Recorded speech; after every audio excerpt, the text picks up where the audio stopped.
ከኢራን እስከ አፍጋኒስታን ከአሜሪካ እጅ ያፈተለከው ረመጥ። ጂሚ ካርተር ወደ ነጩ ቤተ መንግሥት እንደገቡ ሊቀይሩት የተነሱት ተቋም የአሜሪካውን ማዕከላዊ የስለላ ድርጅት ሲአይኤን ነበር።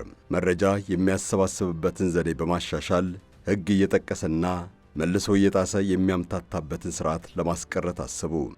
ድርጅቱ በጨዋነት በታማኝነትና ከጥፋት በጸዳ መንፈስ ሊሰራ እንደሚገባም አሳስበዋል። የትምህርት ቤት ጓደኛቸውን አድሚራል ስታንስፊልድ ተርነር ይህን ተልእኮ እንደሚያሳኩም በማመን በዋና ዳይሬክተርነት ሾሙለት። እኒህ ሰው በአጭር ጊዜ የሲአይኤ አገልግሎታቸው የታዘቡትን ያልተገባ የባልደረቦቻቸውን ተግባር ለሕግ መወሰኛው ምክር ቤት አብራርተዋል።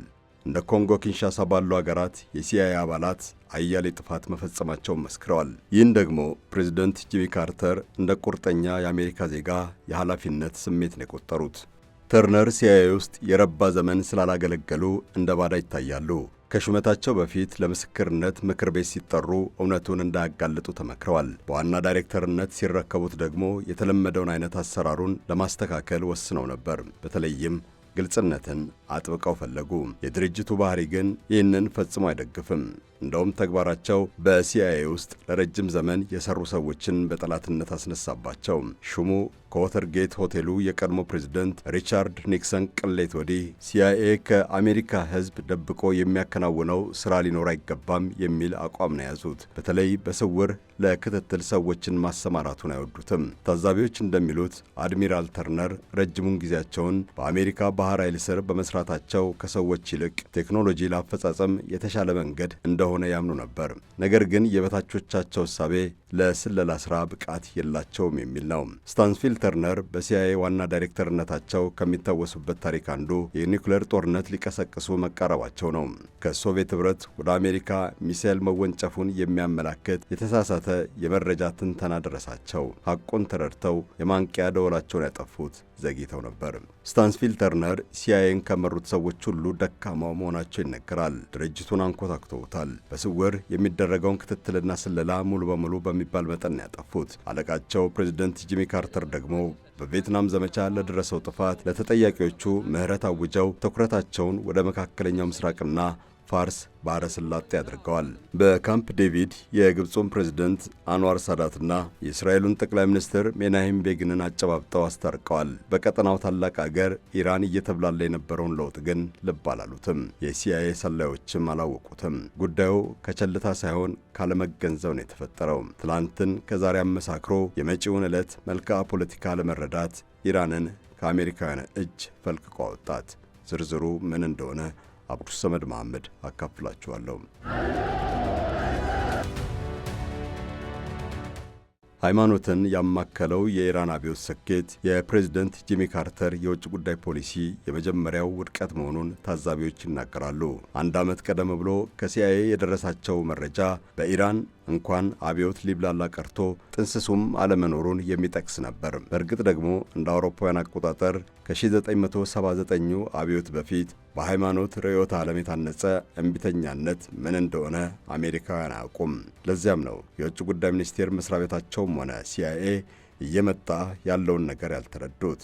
የፕሬዝደንት ካርተር የብሔራዊ ደህንነት አማካሪዎች ኢራን ውስጥ የሃይማኖት ጽንፈኝነት እያቆጠቆጠ ስለመሆን አለመሆኑ ለሲአይኤ ያቀረቡለት ጥያቄ ምላሽ አሉታ ነበር። አያቶላ ሩሆላ ኮሜኒ በስደት ፈረንሳይ ውስጥ እየኖሩ የቆሰቆሱት ንቅናቄ ግን ስር ሰዷል። በሲአይኤ እርዳታ ወደ ዙፋናቸው የተመለሱትን ሻህ ፓህላቪ ሬዛን ለመገንደስ የያዙትን ዕቅድ በግልጽ ነው የተናገሩት።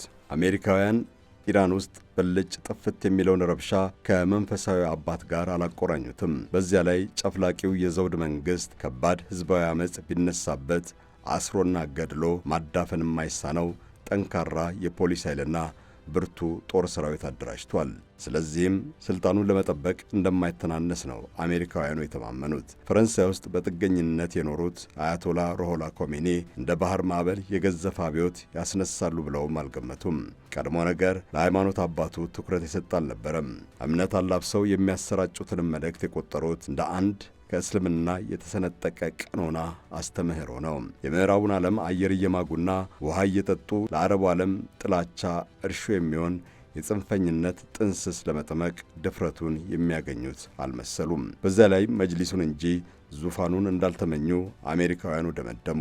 ይህን አይነቱን እሳቤ ሻሁም ተጋርተውታል። በዛ ላይ እምነቱን የሚመሩት አባቶች በቀላሉ ስለሚሸነገሉ ይነሱብኛል ብለው አልጠረጠሩም። እንደውም ለአሜሪካውያኑ እኔ ልወጣው የምችለው ችግር ስለሆነ አትጨነቁ የሚል ዋስትና ሰጥተዋል። ለዚያ ነው ፕሬዝደንት ጂሚ ካርተር የሻሁ የአመራር ጥበብ ነውጥ በማያጣው ፋርስ ባሕረ ሰላጤ ኢራንን የሰላም ደሴት እንዳደረጋት የመሰከሩት። የሲአይኤ ሰላዮች የኢራን ከፍተኛ ባለሥልጣናት የሚደሰኩሩትን ከመስማት ውጪ ተቃውሞ ያላቸውን ሰዎች ድምፅ አይከታተሉም። በቴህራን የአሜሪካ ኤምባሲ የሚሰሩ ተቀጣሪዎችና ሹማምንት ከኢራን ባለሥልጣናት ጋር በየድግሱ ሲገባበዙ የሚነጋገሩት መልካሙን ነበር። የሲአይኤ የሥራ ኃላፊዎች ደግሞ ሃይማኖት ዘመም ከሆኑት ተቃዋሚዎች ጋር ማንም እንዳይቀራረብ አዘዋል። አምባሳደሩም በዚህ ትዕዛዝ ታቅበው ቆይተዋል። አምባገነኑን የሻህ መንግሥት ሥልጣን ለማራዘም ድጋፍ እየሰጡ ጠላቶቻቸውን አታናግሯቸው ብሎ መከልከል ጠቃሚ መረጃ እንዳይቃረም እንቅፋት ነው የሆነው። የጊዜው አሜሪካዊ አምባሳደር ሪቻርድ ሄልምስ ከሻህ መሐመድ ሬዛ ፓህላቪ ጋር ጥሩ ወዳጅነት አበጅተዋል። ከ25 ዓመታት በፊት የሲአይኤ ሰላይ ያሉ የጠቅላይ ሚኒስትር መሐመድ ሙሴዴቅ መንግሥት ተገርስሶ የሻሁ ሥልጣን እንዲመለስ ቁልፍ አስተዋጽኦ አበርክተዋል። የሻሁን መንግሥት ደህንነት የሚከታተሉትን የሚስጥራዊ ፖሊስ አባላት ወይም ነጭ ለባሾች ያሰለጠኑት እሳቸው ናቸው። አሜሪካ ሰራሽ ዘመናዊ የጦር መሳሪያም በገፍ ያቀርቡላቸዋል። በዚህ ግን አላስጣሏቸውም። ንጉሡ ለራሴ አልተናነስም በማለት እንደፎከሩት ሊያኖራቸው የሚችል ጤንነት ላይ አይገኙም። ማንም አላወቀላቸውም እንጂ ለሞት የሚያበቃ ነቀርሳ በሽታ ተጣብቷቸዋል። ስለዚህም አብዮቱን ቢቀለብሱት እንኳ በዙፋናቸው ላይ ረጅም ጊዜ የሚያቆያቸው ዕድሜ አልነበራቸውም። አያቶላ ሩሆላ ኮሚኒ ያቀጣጠሉት አብዮት እየጋመ ሲሄድ ሻህ መሐመድ ሬዛ ፓህላቪ ሸሹ። መንፈሳዊውን አባት ያሳፈረችው አውሮፕላን ደግሞ ወደ ኢራን ከነፈች። ቴህራን ሲደርሱ የተቀበላቸው ሕዝብ ብዛት ሁልቆ መሳፍርት ነው። እሳቸው በትረ መንግሥት ሲጨብጡ ሻሁ በተኙበት የኒውዮርክ ሆስፒታል አረፉ። አምባሳደር ሪቻርድ ሄልምስ ከህልፈታቸው በፊት ሊጠይቋቸው ሆስፒታል ተገኝተው ነበር። ሻሁ በአሜሪካ መንግሥት እንደተከዱ መደምደማቸውን ተረድተዋል። በእርግጥም አሜሪካውያን የአያቶላሁን አብዮት ከጅምሩ ለማደፍረስ ምንም አልሞከሩም። ፕሬዚደንት ጂሚ ካርተር የቪየትናሙን ጦርነት ስህተትነት በመጥቀስ መንግሥታቸው በሌላ ሀገር የውስጥ ጉዳይ ጣልቃ እንደማይገባ ተናገሩ። ታዛቢዎች እንደሚያትቱት ጂሚ ካርተር የመሩት መንግሥት ወጥ የሆነ አመራር የለውም። ነገሮችን ተከታትሎ የመተንተን ብቃት ይጎድለዋል። ላይላዩን የሚናኘውን መረጃ ብቻ ስለሚከታተል ነገ ስለሚመጣው ችግር መተንበይ አይችልም። የሶቪየት ኅብረት ሰራዊት አፍጋኒስታንን እንደሚወር እንኳ ፈጽሞ አልገመተም። የሶቪየት ቀዩ ጦር አፍጋኒስታን ድንበር ላይ ስለመኮልኮሉ ካርተር ያውቃሉ። ለወረራ ሳይዘጋጅ እንዳልቀረም የሲአይኤ አባላት ፍንጭ ሰጥተዋቸዋል። እሳቸው ግን ከሶቪየት ባለሥልጣናት ጋር አሸሼ ገዳሜ ላይ ነበሩ። ሞስኮ ከተማ ውስጥ የሀገሪቱን ኮሚኒስት ፓርቲ ዋና ጸሐፊ ሊዮኒድ ብሬዥኔቭን አግኝተዋቸዋል። የአፍጋኒስታን ጉዳይ አልተነሳም። ሌሎች ርዕሶችን መርጠው ከመዋዋልና ከመገባበዝ ያለፈ ነገር አልተፈጸመም። ደግሞም ሲአይኤ ቀዩ ጦር ድንበር ላይ በተጠንቀቅ ቢቆምም ይሻገራል የሚል ድምዳሜ ላይ አልደረሰም። በካርተርም ሆነ በሲአይኤ ተንታኞች በሶቪየት ኅብረት የዚህ አይነቱ ስህተት እንደማይፈጸም ነው የታመነው። አድሚራል ስታንስፊልድ ተርነር በመዋቅራዊ ማሻሻያ ስም የወሰዱት እርምጃ ሲአይኤን አዳክሞት ነበር። 700 የሚደርሱ ሰላዮችን አባረዋል። አብዛኞቹ የድርጅቱ የመምሪያ ኃላፊዎችና የመስክ ተከታታዮች ናቸው። የየዕለቱን ሁነት ገምግመው የወደፊቱን የመተንተን ብቃት እያላቸው ነው አትፈለጉም ተብሎ የተሸኙት። ታዛቢዎች አድሚራል ተርነር አርቆ የማሰብ ችሎታ እንደሌላቸው ያስረዳሉ። ሌሎች ደግሞ የሰው ኃይል ቀንሰው በቴክኖሎጂ የሚታገዝ የአሰራር ስርዓት እንዲያሰፍኑ በፕሬዝደንቱ የተሰጣቸውን ትዕዛዝ መቀበላቸውን ይሞግታሉ። 1979 መጨረሻ አካባቢ ቀዩ ጦር የአፍጋኒስታንን ድንበር ሰብሮ ሲሻገር ፕሬዝደንት ካርተር መፍትሄ እንዲፈልጉ የጠየቋቸው ተርነርን ነው። ሲአይኤ ግን በሰዓቱ የሚያፈልቀውን መፍትሄ መተግበር የሚያስችለው ገንዘብ እንኳ አልነበረውም። ጂሚ ካርተር ለትብብር እንደሚመቹ የገመቷቸው የሶቪየቱ መሪ ሊዮኒድ ብሬዥኔቭ ጦር ማዝመታቸው በእጅጉን ያበሳጫቸው። አፍጋኒስታን ሙሉ በሙሉ ከመወረሯ በፊት አንድ ነገር ማድረግ እንዳለባቸውም ተገንዝበዋል። የሚኖራቸው አማራጭ ግን በደፈጣ የሚከላከሉ ታጣቂዎችን ማደራጀት ነው። ኃላፊነቱ ለሲአይኤ ተሰጠው። ድርጅቱ የሶቪየትን ሰራዊት ለመዋጋት የሙስሊም ሀገራትን ቅንጅት መምራት የሚያስችል ስልት ቀየሰ። በተለይ የአፍጋኒስታን ጎረቤት ፓኪስታን ለደፈጣ ተዋጊዎች ስንቅና ትጥቅ ለማሸጋገር ምቹ ሆና ተገኘች። ሲአይኤ ይህን ተልእኮ ለማሳካት ደፋ ቀና የሚለው ቴህራን ላይ የተለኮሰ ሌላ ቀውስ እየለበለበው ነበር። ይህም መረጃ ከመቃረም ጥበብ እጥረት ጋር ይያያዛል። ከአፍጋኒስታን መወረር አንድ ወር ቀደም ብሎ ኢራናውያን የሥነ መለኮት ተማሪዎች የቴህራኑን የአሜሪካ ኤምባሲ ሰብረው በመግባት ዲፕሎማቶችና ሰራተኞችን አገቱ። አሜሪካውያን ልዩ ወታደራዊ ኃይል አሰማርተው ታጋቾቹን ለማዳን አስበው አልሆነላቸውም። ይህም የካርተርን የሥልጣን ዘመን አሳጠረው። ለሁለተኛ የፕሬዝደንትነት ዙር ለመወዳደር የጀመሩትን ዘመቻ አደናቀፈባቸው። ተፎካካሪያቸው የሪፐብሊካን እጩ ሮናልድ ሬገን አጋጣሚውን ለሴራቸው ተጠቅመውበታል። የካርተር የውጭ ጉዳይ ፖሊሲ ድክመት ሰፊ ቀዳዳ ከፈተላቸው። ጂሚ ካርተር ወደ ኢራን መሪዎች ሽማግሌ ልከው ለማባበል ጥረዋል። በተለይም ከፕሬዝዳንታዊ ምርጫው በፊት እንዲፈጸምላቸው ያልፈነቀሉት ድንጋይ የለም። ይሁንና የምርጫ አስተባባሪ ቡድናቸው ለሳቸው የሚታመን አልነበረም። ዘመቻውን ለማሳካት የሚቀይሱት ዕቅድ በሙሉ ለሬገን አስተባባሪዎች ይደርሳል። ካርተር የኢራንን ሹማምንት አባብለው ታጋቾቹን ለማስለቀቅ ተቃርበው ነበር። ይህ ከሆነ ደግሞ ሬገን መሸነፋቸው አይቀርም። ሪፐብሊካኖች ሴራ ጎንጉነው ኢራናውያኑን አስኮረፏቸው። ምርጫው ሊካሄድ 2 ሳምንት ሲቀረው ሽምግልናው ደፈረሰ። የካርተር የብሔራዊ ደህንነት አማካሪ ቡድን ነው ለክህደቱ ተጠያቂው። የሲአይኤ ምክትል ዳይሬክተር ፍራንክ ካርሉቺ ሥራቸውን ለቀው የሬገንን ጎራ ተቀላቀሉ። የብሔራዊ ደህንነት መማክርት ሰብሳቢ ራፒድ ጌትስም ተከተሏቸው። ጂሚ ካርተር የሮናልድ ሬገንን ቡጤ መቋቋም አልቻሉም። ተሸንፈው ከዋይት ሃውስ ወጡ። ቴህራን ውስጥ የታገቱት ዲፕሎማቶችና የኤምባሲ ሠራተኞች የተለቀቁት የሬገን 40ኛ የአሜሪካ ርዕሰ ብሔርነት በዓለ ሲመት ዕለት 1981 በጠባ 28ኛው ቀን ነው። ሪፐብሊካኖች ከአጋጣሚው ጋር የሚተሳሰር ነገር አልፈጸምንም ይላሉ። ይልቅ ካርተርን ለማሸማቀቅ በስንብታቸው ዕለት ኢራናውያኑ ሆን ብለው ታጋቾቹን እንደለቀቁ ነው የሚናገሩት። ይሁንና ዊልያም ኬሲ የተባሉ ሀብታም ነጋዴ የካርተርን ውድቀት ያፋጠነ ሴራ መጎንጎናቸው ይታመናል። የሬገንን የምርጫ አስተባባሪ ቡድን የመሩት ኬሲ ናቸው። ከድል በኋላ ደግሞ ሲአይኤን እንዲያስተዳድሩ ተሹመዋል። ዊልያም ኬሲ ግዙፍ የንግድ ሥራ የሚያንቀሳቀሱ የቢሊዮን ዶላር ሀብት ጌታ ብቻ አይደሉም። የኒውዮርክን የአክሲዮን ገበያ የሚቆጣጠረውን የሰነደ መዋዕለ ንዋይ ኮሚሽን አስተዳድረዋል። የፕሬዝደንት ሮናልድ ሬገንን የውጭ ጉዳይ አመራር ክፍተት እንዲሞሉ ኃላፊነት ወሰዱ። ስታንፊልድ ተርነር ሥልጣናቸውን ለኬሲ ባስረከቡበት ወቅት ስለ ሲአይኤ ተግባር ለሬገንና ለሹሞቻቸው ማብራሪያ መስጠት ነበረባቸው። በተለይ የልዕለ ኃያልነቱ ተገዳዳሪዋ ሶቪየት ኅብረት ወታደራዊ ቁመና ምን እንደሚመስል ሬገን እንዲረዱ ብዙ ማሳያዎችን አቅርበዋል። ፕሬዝዳንቱ ግን የማወቅ ጉጉት ስለሌላቸው ቡና ሻይ ጠጡ እያሉ በክፍል ውስጥ የተገኙትን ሰዎች ያስተናግዱ ነበር። ከማብራሪያው ጠቃሚውን የቃረሙት ሹሞቻቸው ናቸው። የዓለሚቱን ሁኔታ የሚያስቃኝ ማብራሪያ ላይ ቢታደሙ ስለማይረዱት ከዚያ በኋላ ትተውታል። ፕሬዝደንቱ ለሲአይኤ የሾሟቸው ዊልያም ኬሲ ይልቅ ብዙ አይነት ጉድለታቸውን ሸፍነውላቸዋል። ዳይሬክተሩ ከአለን ዱለስ ወዲህ የታዩ ጠንካራ የሲአይኤ መሪ መሆናቸው ይነገራል። ከሬገን ጋር ጥሩ ወዳጅነት ነው የመሰረቱት። ካሉበት ሆነው ስልክ በመደወል ያነጋግሯቸዋል። ሮኒ ብለው እያቆላመጡና እያባበሉ ማውራትም ይችሉበታል። ተጽዕኖ የመፍጠር አቅማቸው ከውጭ ጉዳይና መከላከያ ሚኒስትሮቹ ጋር ይመጣጠናል። እንደውም ብዙዎች ኬሲ የውጭ ጉዳይ ሚኒስትርነቱን ሹመት ፈልገው እንደነበር ያወሳሉ። ይሁንና ያደፈ ታሪክ ስላላቸው ለቦታው እንደሚመጥኑ አልታመነባቸውም።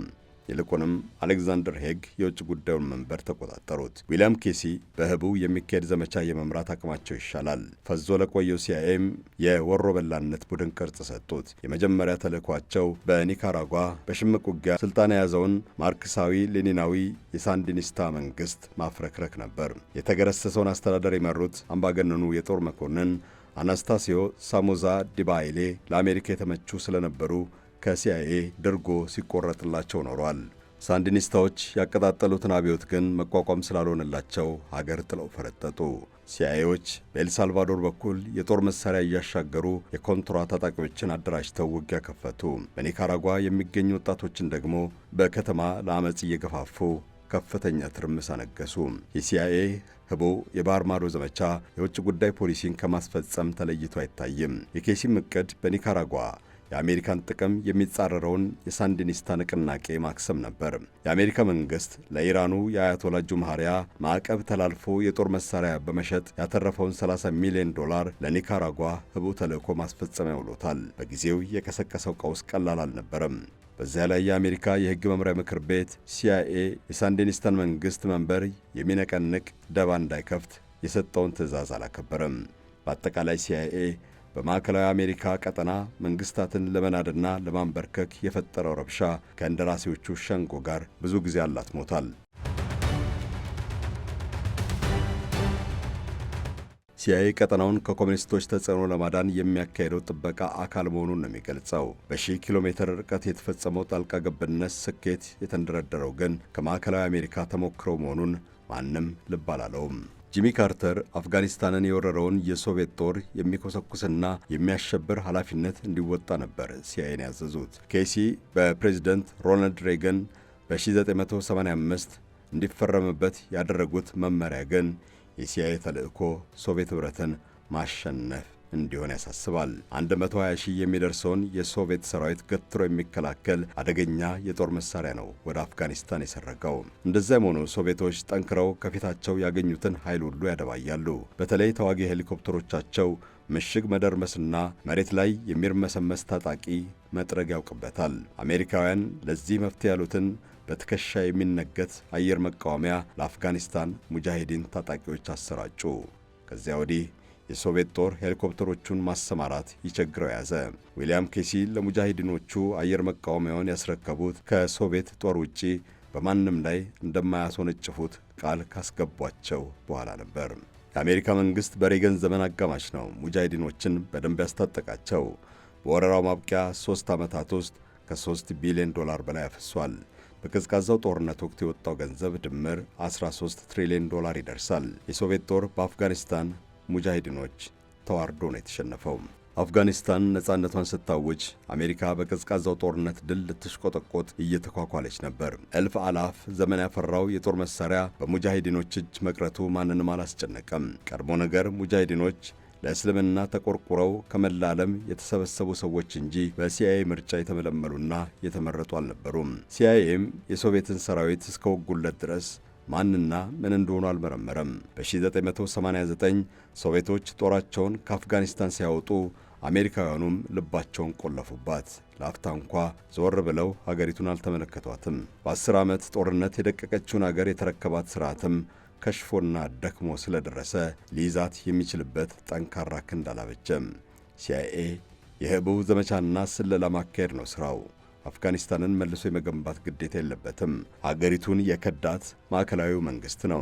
ለነገሩ የአሜሪካ ባለሥልጣናት በወቅቱ ያገኙት ድል ከልክ በላይ አስፈንድቋቸው የሚይዙ የሚጨብጡትን መለየት ተስኗቸዋል። የሶቪየት ኅብረት ኢኮኖሚ ብርቱ፣ ሰራዊቷም የማይደፈር እንደሆነ ነበር የገመቱት። አፍጋኒስታንን በሽንፈት ይለቃል ተብሎም አልተጠበቀም። የሶቪየት ኅብረት ኮሚኒስት ፓርቲ የሚሞቱ ወታደሮቹ ሲበረክቱ የሕዝብ ቁጣ እየተነሳበት ነበር።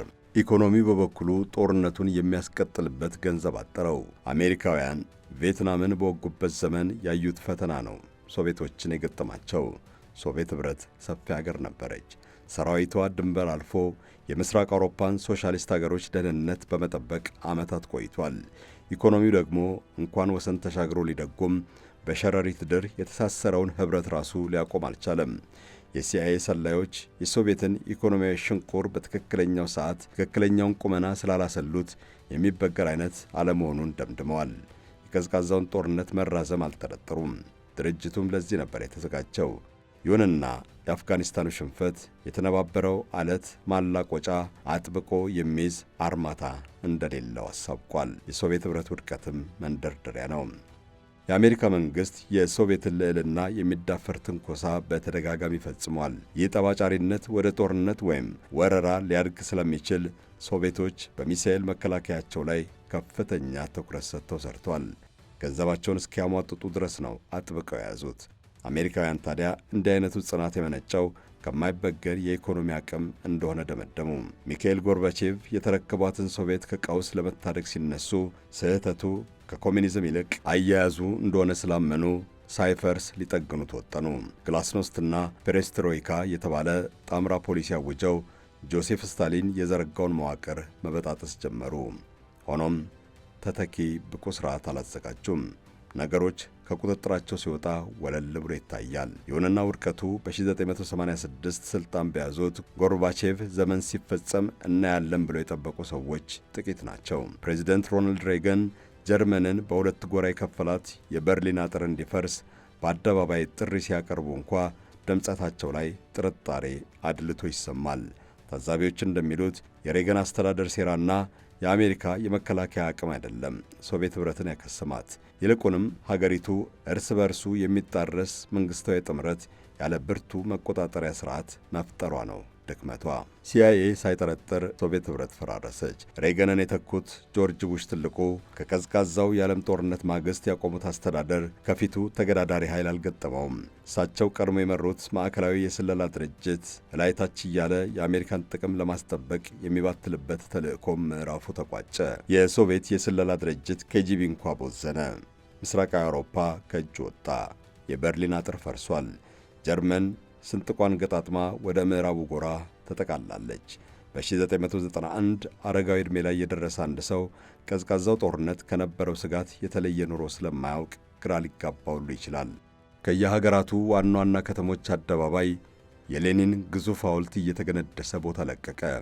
የመረረው ጠላት ሲወገድ ዓለም ከችግር ተገላገለች የሚለው ተስፋ በሰፊው ተንሰራፋ። የአሜሪካ መንግሥት የመከላከያና የስለላ ድሩን መቀነስ የጀመረው ለዚያ ነው። የሲአይኤም ተፈላጊነት ቀዘቀዘ።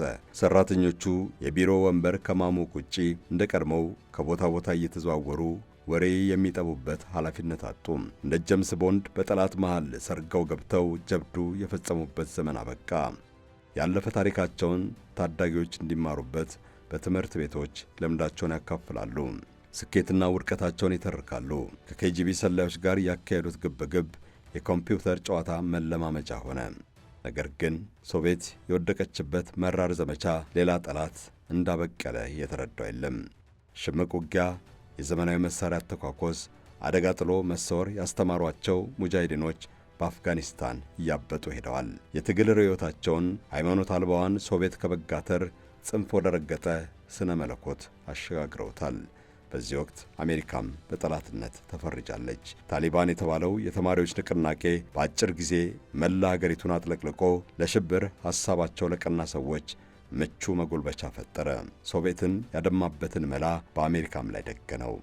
ይህን ሲአይኤ ቀድሞ አልመረመረውም። አበቃን። ፈጣሪ ሀገራችንንና ዓለማችንን ሰላም ያድርግልን። አሜን።